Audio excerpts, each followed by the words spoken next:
Hello students, welcome to Shiny Max 10ஆம் வகுப்பு பயிற்சி 3.6ல 5வது கொஸ்டின் பார்க்கலாம். இங்கே ஏபி மதிப்பு கொடுத்திருக்காங்க. எனில் 1/a - b minus 2b divided by a square minus b square காண்க. இதோட மதிப்பு என்னன்னு கேக்குறாங்க.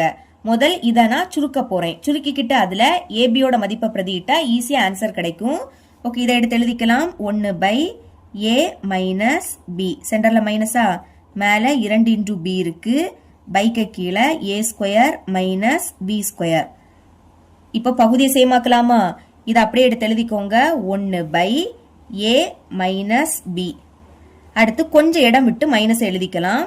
அப்புறம் மேலே 2 இன்டூ b இருக்கு, டிவைடட் பை, இப்போ பாருங்க a square minus b square formula. இதுக்கு முன்னாடி சும்மா லெட்டர்ல பார்த்துருப்போம், இங்க கேபிட்டல் லெட்டர்ல இருக்கு. இதை எப்படி எழுதிக்கலாம்? ஸ்கொயரை விட்டுறணும். பாக்கி a மைனஸ் b இருக்கா, அதை முதல்ல எடுத்து எழுதிக்கணும். a minus b. இனி மைனஸ் உடைய பிளேஸ்ல பிளஸ் எழுதிக்கணும். a மைனஸ் இருக்கு, அதுக்கு பதில் பிளஸ், அப்புறம் அந்த b எடுத்து எழுதிக்கோங்க. இப்ப பகுதியை சேமாக்கலாமா? பாருங்க, இங்க a மைனஸ் b இருக்கு, இங்கேயும் a மைனஸ் b இருக்கு. a கூட்டல் b இங்க இருக்கு, ஆனா இங்க இல்ல. அப்ப a கூட்டல் b ஆல மேலையும் கீழையும் பெருக்கணும். பெருக்கிடலாமா? அதாவது பிராக்கெட்டுக்கு இடையில பெருக்கல் இருக்குன்னு அர்த்தம். a கூட்டல் b அப்படியே எடுத்து எழுதிக்கோங்க. மேலையும் a கூட்டல் b எழுதிக்கணும். இதை மறக்க கூடாது. ஓகே, இப்போ பகுதி சேம் ஆயிடுச்சு. இங்க என்னது இருக்கோ அதே தான் இங்கேயும் இருக்கு, அதனால அதை ஒரு வாட்டி எழுதிக்கணும். a minus b into a கூட்டல் b. பகுதி சேமா இருந்தனா அதை ஒரு வாட்டி எழுதிக்கிட்டு மேல இருக்கிறத அப்படியே எடுத்து எழுதிக்கணும்.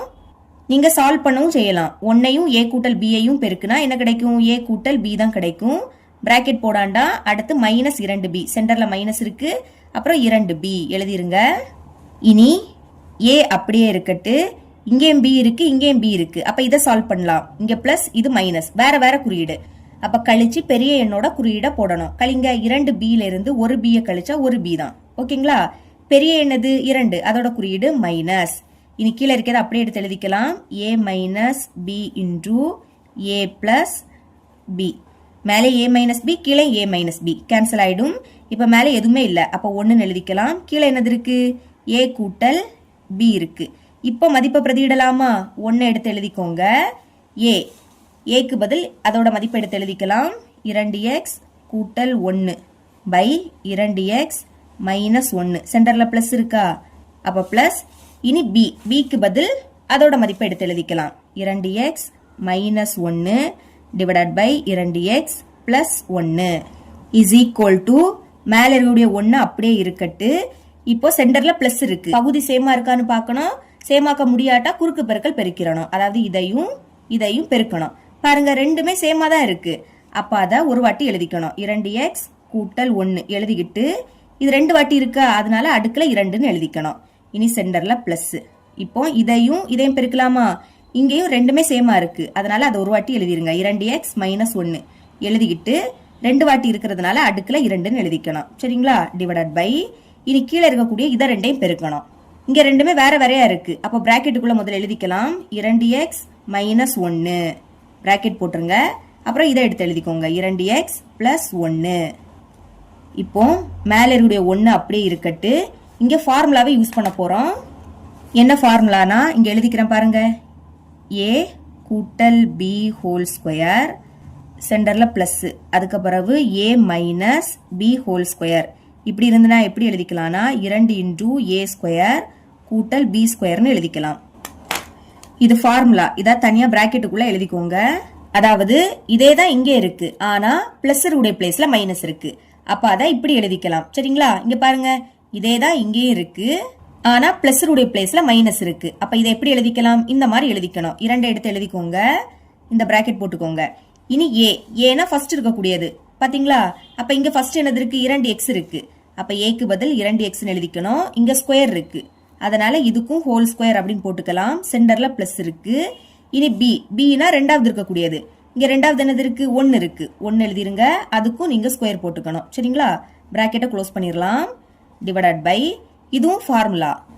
என்ன formula? a minus b into a plus b. எப்படி எழுதிக்கலாம்? a square minus b square. என்ன சொல்லியிருக்கேன்? ஸ்கொயரை விட்டுறணும். பாக்கி a மைனஸ் b இருக்கா, அதை எழுதிக்கணும். அடுத்து மைனஸ் உடைய பிளேஸ்ல பிளஸ் எழுதிக்கணும். இதே மாதிரி தானே இதுவும் இருக்கு, ரெண்டுமே சேமா இருக்கு. மைனஸ் உடைய பிளேஸ்ல பிளஸ் இருக்கு. அப்ப இதை இப்படி எழுதிக்கலாமா? ஓகே ஏன்னா ஃபர்ஸ்ட் இருக்கக்கூடியது. இங்க ஃபர்ஸ்ட் தானே ஏ இருக்கு. அப்ப இங்க ஃபர்ஸ்ட் என்னது இருக்கு? 2x இருக்கு. அப்ப ஏக்கு பதில் 2x எழுதிக்கலாம். ஸ்கொயர் இருக்கு, ஹோல் ஸ்கொயர்னு போட்டுக்கோங்க. சென்டர்ல மைனஸ். இனி பி ரெண்டாவது இருக்கு. அப்ப ரெண்டாவது இங்க என்னது இருக்கு? 1 இருக்கு. அப்ப பிக்கு பதில் 1 எழுதிக்கணும். அப்புறம் அந்த ஸ்கொயர். இப்ப இதை சால்வ் பண்ணலாம். மேல 1 இருக்கு, அது அப்படியே இருக்கட்டு. வெளியே 2 இருக்கு, அடுத்து பிராக்கெட். இந்த ஸ்கொயர் ரெண்டுக்குமே பொதுவு. முதல் 2 ஸ்கொயரோட மதிப்பு என்னது? 4. எக்ஸ ஸ்கொயர் பண்ணா எக்ஸ் ஸ்கொயர் கிடைக்கும். சென்டர்ல பிளஸ். 1 ஸ்கொயர் பண்ணா 1 தான் கிடைக்கும். டிவைடட் பை இங்கே அதே மாதிரி 2 ஸ்கொயரோட மதிப்பு 4. எக்ஸ ஸ்கொயர் பண்ணா எக்ஸ் ஸ்கொயர். சென்டர்ல மைனஸ். 1 ஸ்கொயர் பண்ணா 1 தான் கிடைக்கும். இதுக்கு மேல இதை சுருக்க முடியாது. அப்ப என்ன பண்ணணும்னா, மேல 1 இருக்கா, பைக்கு கீழே ஒரு பின்னம் இருக்கு. அதாவது இது வகுத்தல். வகுத்தல்னா அதுக்கு பதில் பெருக்கல் போட்டுக்கிட்டு இந்த பின்னத்தை தலைகீழா எழுதணும். அதாவது கீழே உள்ளத மேலையும் மேல உள்ளத கீழே எழுதிக்கணும். கீழே இருக்கிறத மேல எடுத்து எழுதிக்கலாமா? 4x square minus 1 divided by மேல என்னது இருக்கு? 2 இன்டூ 4x ஸ்கொயர் பிளஸ் 1 இருக்கு. இப்போ 1ஐயும் இதையும் பெருக்கணும். 1க்கு கூட எதை பெருக்கினாலும் அதே தான் கிடைக்கும். அப்ப இதை அப்படியே எடுத்து எழுதிக்கோங்க. எழுதிக்கலாம். 4x square minus 1 divided by கீழே என்னது இருக்கு? 2 இன்டூ 4x ஸ்கொயர் பிளஸ் 1.